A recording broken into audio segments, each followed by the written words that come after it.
constam no Inventário de Barragens de Minas Gerais, publicado em fevereiro de 2018, 698 estruturas cadastradas no Banco de Declarações. Destas, 303 estavam enquadradas na classe 2. O sistema automático ele já existe há um bom tempo, existem várias formas de medições, né? Existem tecnologias diferentes de medições automáticas. Tá? A diferença principal que a gente faz aqui dentro, né, da LLK, no Parque Tecnológico, é integrar isso. Então, normalmente esse tipo de pesômetro ele tem que ficar no meio do campo, no nada, né? no meio de um lugar aberto, sem energia elétrica, sem uma estrutura. Então, normalmente a gente fornece baterias, fornece painéis solares, estrutura de rádio, né? E a gente consegue integrar isso tudo. Desde o início da compra do processo, então especificar direitinho qual vai ser o tipo de piezômetro que você vai utilizar para o monitoramento de barragem até chegar o sinal de forma confiável lá para o operador, né? Não só para o operador, mas para o computador também, para ele ir monitorando automático, caso haja algum problema, ele, né, alertar de forma mais rápida possível. A grande diferença, na verdade, hoje é a parte da automatização, né? Hoje ainda existe muita coisa de medição manual, que o cara vai lá, mede, tem uma reguinha, né? E aí ele depois ele faz um cálculo e obtém isso. No caso, na verdade, na solução que a gente dá, você entrega um sistema totalmente automático.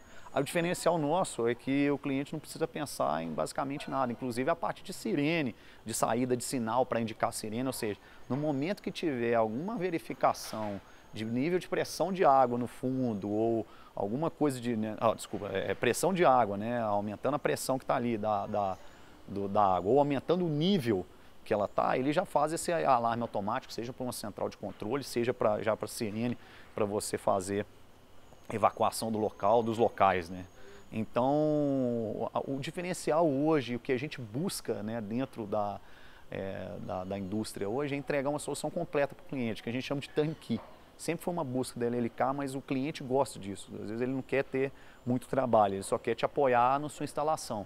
Mas ele não quer comprar de um, comprar de outro. A gente faz, né, esse trabalho inteiro de integração e, obviamente, a gente vai sabendo as melhores tecnologias que tem no mercado para poder fazer essa melhor inovação, né, digamos assim. E quais produtos podem ser fruto, né, dessa inovação? Essa tecnologia, ela transforma o rejeito em que tipo de produto? Em cimento e óxido de ferro. Completando, você sai a partir desses estéreis e rejeitos, você faz o material básico, como ele citou, areia, cimento, pozolana e também o óxido de ferro, que pode seguir vários caminhos. Esses materiais podem fazer diversos itens hoje dentro da construção civil. Então, bloco, tijolo, piso, com laje, peças para meio-fio, né, tudo, argamassa colante, todos esses produtos basicamente compõem areia, cimento e brita. E a gente tem como tirar a areia de dentro do rejeito, fazer o cimento da lama, né, que é a pozolana, e fazer a brita artificial.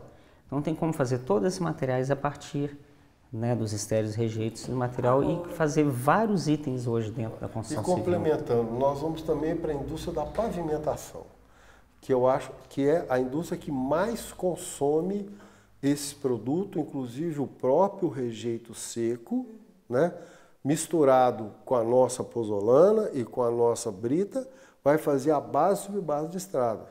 Para você ter ideia, uma estrada de 12 metros de largura, com 80 centímetros de profundidade de base, com 4.000 quilômetros, certo? Que é a região do norte de Minas, consumiria 50 milhões de metros cúbicos de rejeito. Ou seja, a barragem que caiu de Brumadinho, mais as que estão em descomissionamento. Seria produto para, por exemplo, pavimentar o norte de Minas. O Brasil exportou em 2017 um volume de mais de 400 milhões de toneladas de bens minerais e gerou divisas de mais de 28 bilhões de dólares. Esse valor representou 13% das exportações totais do Brasil e 30,5% do saldo comercial. Os principais produtos exportados foram minério de ferro, ouro, ferro nióbio, cobre, bauxita, manganês, pedras naturais e de revestimentos, caulim e outros. O sistema automático ele já existe há um bom tempo, existem várias formas de medições, né? Existem tecnologias diferentes de medições automáticas. Tá?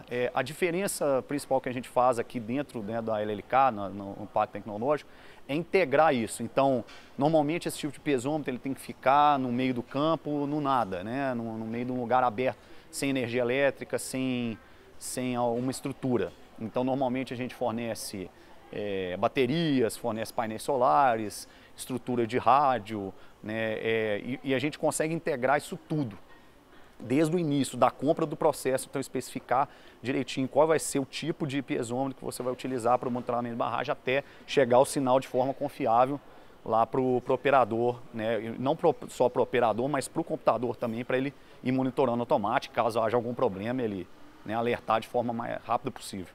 Qual que é a aplicabilidade disso no mercado, Márcio? Falando aí de desafios e vantagens, como que você vê a aplicabilidade disso para o mercado? Olha, são produtos que já existem no mercado hoje em dia, né? Então, você tem uso já contínuo desses mercados.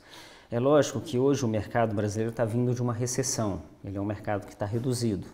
E você tem um volume muito grande de estéreis e rejeitos, né? Milhões e milhões de toneladas em barragens. Uma coisa precisa encaixar com a outra no tempo. Você não vai conseguir pegar 50, 100 milhões, né, como o Evandro citou agora, e pavimentar essa estrada toda da noite para o dia. Isso é um trabalho que vai demorar meses, anos para ocorrer.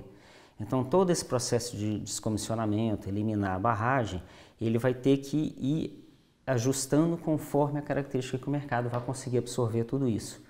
Mas é importante frisar que todos esses produtos, cimento, areia, concreto, argamassa e outros artefatos do mercado de cimento, né, são todos já produtos regulares, né, e usuais no mercado. Só que aí tem que se pensar a escalabilidade disso, né? Exatamente, a gente tem que pensar como que esses milhões de toneladas vão chegar no mercado em quanto tempo, né? Você tem toda uma escala de absorção disso, e na medida que a economia vai recuperando, né, que a gente espera que recupere e cresça nos próximos anos, a gente vai ter um potencial cada vez maior de ir aproveitando esses rejeitos, esses materiais das barragens, mas isso ao longo de um tempo, conforme os investimentos vão ocorrendo, a industrialização desses materiais, e o mercado vai conseguir absorver tudo isso. Eu faço uma comparação muito com questão de carro, né? Às vezes vem aquela nova tecnologia do carro, o carro encarece muito, mas depois a outras fabricantes vai colocando, vai abaixando um pouco. Em toda a parte da engenharia existe isso. Às vezes você coloca um novo produto no mercado, aquele produto é único, mas depois vão aparecendo concorrentes, e aí obviamente você tende a ter uma diminuição de preço. Hoje, até mesmo pela nova portaria, o objetivo era fazer esse tipo de monitoramento automático. A maioria das empresas já estavam partindo para o monitoramento automático, porque o custo, na verdade, ele não é tão absurdamente mais caro, né? É um custo totalmente acessível às empresas, não tem um gasto assim que tem que mobilizar um capital absurdo, né? Os custos abaixaram muito, a forma de se implementar também, forma de abertura de tubos, etc. Então, hoje é acessível. Agora, pensando já na empresa de exploração de minério, são produtos voltados, né, pelo menos quando a gente fala em tijolos, por exemplo, que é a primeira fase e tudo mais, são produtos voltados para a construção civil. E para pavimentação. E para pavimentação. Tá. Mas não é a especialidade da mineração. Como trabalhar, então, essa mescla, né, de áreas, né? Olha, eu já estive particularmente com várias presidências de diretoria de mineração, e o fato é o seguinte: o Estatuto da Mineração de Ferro permite ela explorar minério de ferro. Os acionistas investiram para explorar minério de ferro, né? Esses acionistas não são só, às vezes, brasileiros, tem estrangeiros nessa situação. E até o presente momento, o que se enxergava, e há anos, né, que a mineração trabalha nisso, no mercado de commodities internacional, onde o preço do minério de ferro sobe todo dia e desce, né? O interesse econômico por transformar o rejeito não existia. Mas a partir do momento que a mineração enxerga, eu já vejo que eles enxergam que da noite para o dia você tem uma ação de uma determinada empresa que valia X e ela passa a perder quase 30% num dia, aí ela começa a perder no acionista. Então a gente está entendendo que a mineração está tendo a boa vontade de enxergar o coproduto dela, né? E no fato paulatino, no fato racional na forma de absorver, sem estar, ou seja, parando o negócio dela de ferro. O que a gente tenta colocar aqui é a economia circular, né? O Márcio mesmo teve um estudo muito importante sobre o crescimento do consumo de cimento no Brasil. Eu acho que a indústria cimentícia, a indústria da pavimentação, enxergando o que a gente está aqui, muitas enxergam, elas podem absorver esse produto primário que a gente chama da pozolana e da areia. Vou lhe dar um exemplo. O cimento é feito de calcário. Calcário, aqui nós São Pedro Leopoldo, todo o grupo Bambuí está em torno da gente. Para fazer o clinker do cimento, que é digamos, o biscoitinho que vai ser moído e vai virar o cimento, você dinamita e você desmonta calcário. No calcário você tem gruta rupestre, tem segmento de água, né? Todo um problema ambiental que a própria indústria do cimento luta com isso, né? Então, se ela enxergar, e acredito que vai enxergar, que ela pode diminuir a quantidade de calcário e levar esse produto para dentro do cimento dela, ela vai estar mais ecologicamente correta, vai estar na sustentabilidade, né? Então, ela pode ter até um clinker diferenciado por causa disso aí, né? Numa pesquisa mais avançada. Então, a gente pode frear um pouco o extrativismo e passar a ter uma indústria de base mais consensual. E aí essa comercialização poderia ser feita, por exemplo, por meio de parcerias com empresas das áreas afins dos coprodutos. Exatamente. Complementando o que o Evandro colocou, o importante é isso. Você tem uma mineração que está acostumada a vender matéria-prima básica, né, ferro, ou mesmo outras mineradoras de alumínio, de zinco. Ela não está acostumada com o mercado.